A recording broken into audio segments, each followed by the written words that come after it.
खाली बस, मी चेक करते. जर का चुकीचं असली ना भाऊ इतकं मारीन ना मी.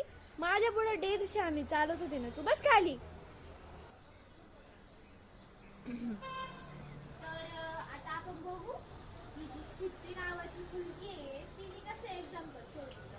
तर बघा अगोदर तिने काय केलंय, गुणाकार केलेला आहे. मग डबल 2 चा गुणाकार केलेला आहे. 9 मधून 4 गेले, 5 उरते आहे. मग 5 मधून तिने 3 घालवलं तर 2 उरते आहे. आणि 2 मधून 3 चुकले गणित चुकले. हे बघ तिथे तुझं काय चुकलं आहे का, इथे जे 2 आहे का ते नाही लागत होते.